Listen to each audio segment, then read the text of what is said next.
Hello, hello, hello. Blessings and greetings to my viewers, to the global community of Theologians. It's a blessed afternoon. I am Crypto, or my name is Otium Ondo, also known as I am Crypto, coming to you live from West Africa, Central Nigeria at exactly 5:15 p.m. I tend to do my broadcast late today because the weather wasn't that friendly. We had a couple of or we had a downpour recently, and ever since the weather has been cloudy. But actually, it's hot, but we had little breeze that comes during the evening. So if it was in the afternoon, it would have been very very hot. But now the weather seems to be very down. So it's a pleasure to have you once again. I hope you are in good health and condition, especially these times that things seem to be uncertain. And do you know, my beloved dear Theations, the enemy has made it um so fearful that this season, these times in history seems to be the most scary. There's no day you turn on the television that you won't hear stories of murder, you won't hear news of people being killed here and there, you won't hear stories of war, nations amassing nations take occupying nations. A neighbor is afraid of his fellow neighbor. But actually, the reasons of it is this is one of the most best time in human history where people can easily become millionaires and billionaires by just employing common sense. Okay, and I keep on saying this: the enemies of our soul will not want us, will not give us a good opportunity when things are good. I mean, when the world was this peaceful, there was no opportunity like blockchain and cryptocurrency. It was now that the world is getting, it's as if things are becoming more dangerous. Human beings are becoming more inhuman to their fellow human beings, that things tend to that the greatest opportunity that will change human lives in history, just came out of the blue. But those of us that have dedicated our life to pushing the agenda of the Almighty, which is blockchain and cryptocurrency. Because for me, I see blockchain and cryptocurrency as the work of God, because you can't serve God when you are not economically vibrant. You can't serve God when you are hungry. You can't serve God when you lack the basic necessities of life. God Himself will not be happy when you lack. And I was telling a friend the other day, I said, if the way the state at which Africa is now, the state in which our country and our continent is now, the poverty, the hunger, the hardship that our leaders have plunged us into, if God chooses to visit the world right now, or if Jesus Christ that they say is coming back to choose to visit the world right now, do you think God will visit Africa or Nigeria? Definitely no. God will not visit where there's hunger, where there's poverty, where He will visit where people are doing well for themselves, because He has given us the same amount of common sense to create wealth for ourselves. And what our people do is we wallow in self pity. We keep depending on some people to come and help us when God has actually said it: occupy and dominate till I come. God has given us the power to create abundance for ourselves, and this is exactly what we are doing in TAC. So this is not time for fearfulness at all. This is the time that we must go out there and tell people what the opportunity holds. And it doesn't matter what people say. It doesn't matter when people believe you or not. Your job is to speak out. Your job is to let people know. Your job is to do the little things that you feel or you believe will make human lives better. So, but before we continue, I wish to bring a little things to our attention. Uh, I know for a couple of for the last two broadcasts I did, I've been introducing myself as Otium Ondu, but a lot of you have been hearing Gabriel Samuel. So I've done change of name, and I wish to make it official to you today. I've announced to the management of TAC, and I wish to bring it to you, the actions of my audience, so that you will see that I've done change of name. I've changed my name from Gabriel to Otium, and this is it. I'm sharing my screen to show you. Okay, I believe you can see my screen now. So yeah, so this is it on my screen. You will see Otion is being published on the leadership newspaper. I think this was done on the second. Am I right? It's on the 2nd of March this year. So you look at the publication, it says Otium at the top, then I, formerly known as Gabriel Samuel, now we should be called and addressed as Otium Ondo. You know, some leadership in TAC are finding it difficult to pronounce the new name. It's actually Otium. It's not difficult at all. You know, if you can pronounce the white man names in a good way, then there's nothing wrong in pronouncing our own names in a good way as well. So Otium Ondo is the name. Okay, so all former documents remain valid. General public should please take note. So I've changed my name from Gabriel Samuel to Otimondo. Please kindly take note and know that and yes, uh you might not know the meaning of Otion. Otion simply means angel, right? Otion means angel, while Ondo means God. So put the two names together, it simply means angel of God. So when I speak about crypto, you better pay attention because it is God using me to speak.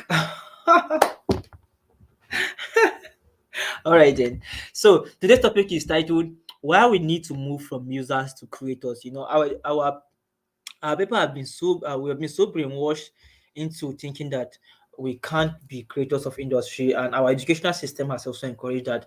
And that is why even when I enrolled in the university, one of the first questions we asked our lecturers was, "So we're studying philosophy. Where will we work after we've graduated from the universities?" So automatically we've been brainwashed into thinking that we can't create what other people will come and work at.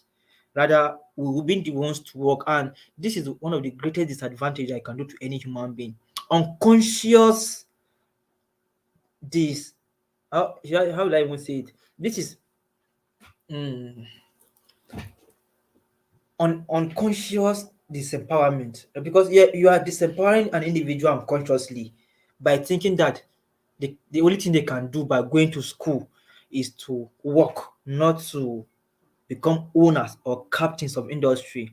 And cryptocurrency has actually opened my eyes to a lot of things. And if you truly understand crypto, if you've been baptized with the spirit of crypto, you will know that this technology has enormous power to help even the least of least among any nation or among any society. Okay, now let's even do a recap.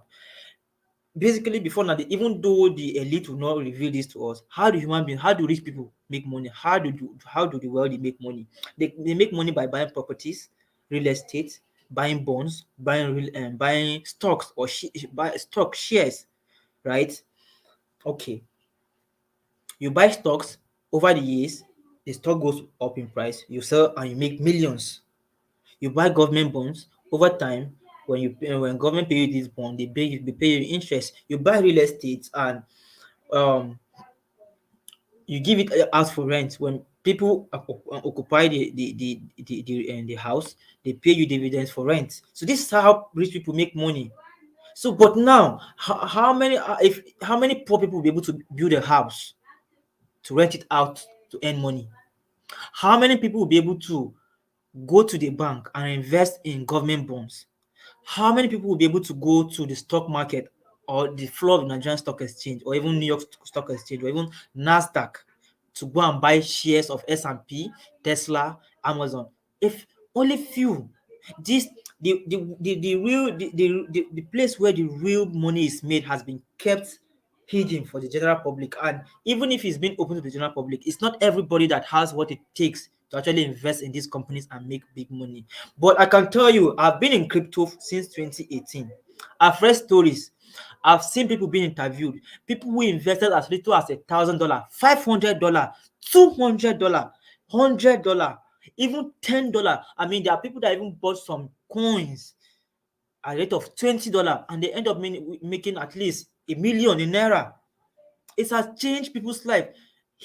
And here, look, this is what we're saying in TAC.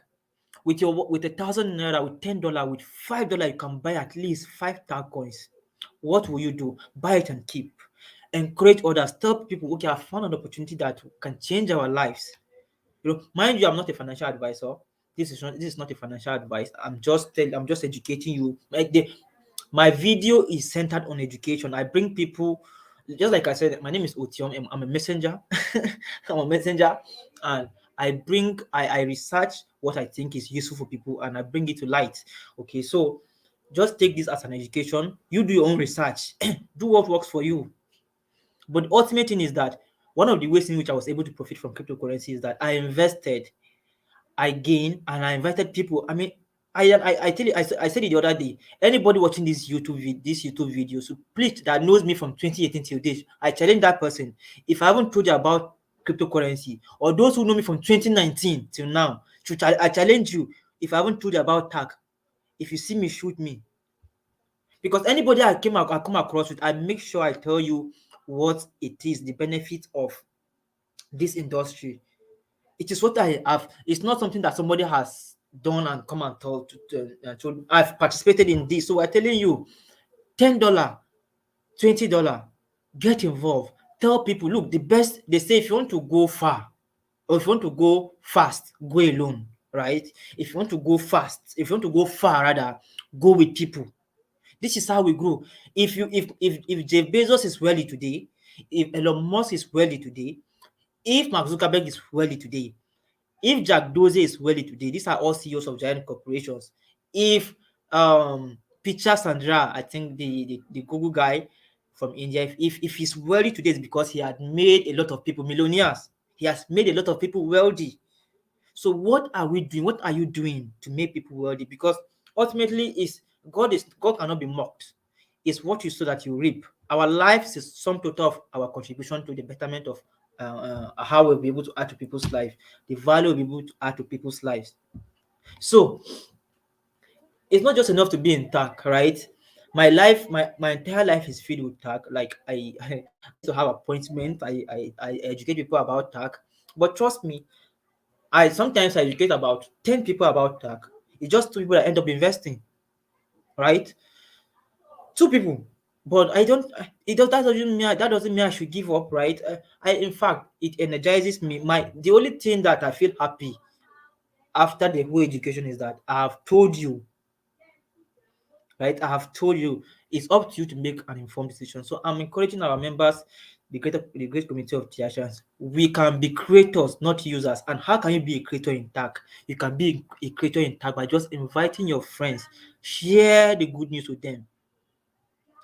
$5, even $3, you can buy TAC. In the next few years, one TAC can be trading at 1,000, 5,000, 10,000. So, and mind you, my people, please, there is no fast way to kill poverty.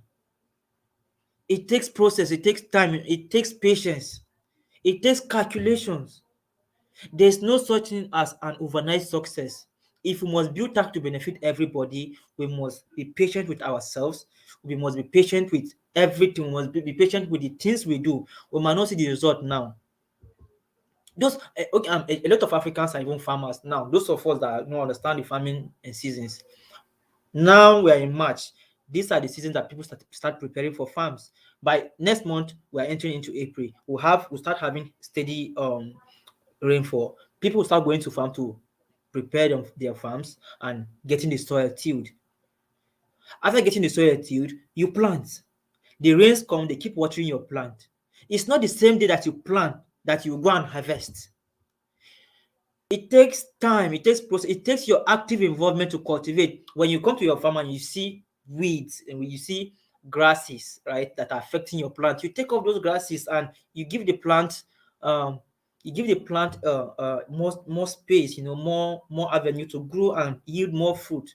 So you see, it takes active participation, it takes our active involvement in even our farms to bring out crops. And again, and then by September, October, people start harvesting. In my state, we used to plant yam between I think by now we should be planting yam by now. I think this last time I spoke with my brother, they said they're in farm. So this is the time to plant yam. So you can't plant yam and then after 2 months you go and open the yam again and then you take it out. No. And when we plant yam, we used to go to farm and then take out the weed, add some fertilizers, add some manual and some organic fertilizer. In some cases, even inorganic fertilizers. So add them to our yams, and over time our yams will grow, we grow. Then be around September, October, November, and December. These are harvest season. And from Benue State, in most cases, we used to do new yam festivals. In my house, we used to do yam festivals. We're eating new yams. So it takes time. The same principle apply here in TAC. It will take time for us to create something of value. TAC has gone beyond the stage of failure. We cannot fail. Trust me. Trust me when I say this. We cannot fail. TAC will make a lot of people millionaires and billionaires. And it just saddens me that it might not be among, because, and I pray everybody should be among, please. Don't get me wrong, but the rate of impatience, a lot of us will even sell our TAC when it reaches $100, still undervalued. But nevertheless, uh, it's always like that. The first shall become the last, and the last shall become the first. But as far as I'm concerned, I'll always become the first. So I'm very prepared for this journey. So I've taken so much time today, 15 minutes, 16 minutes already. So that continues to go uphill. We will see. I'll see you next my next broadcast. I normally do this broadcast Mondays and Fridays. So see you on Friday as that continue to go uphill. Peace.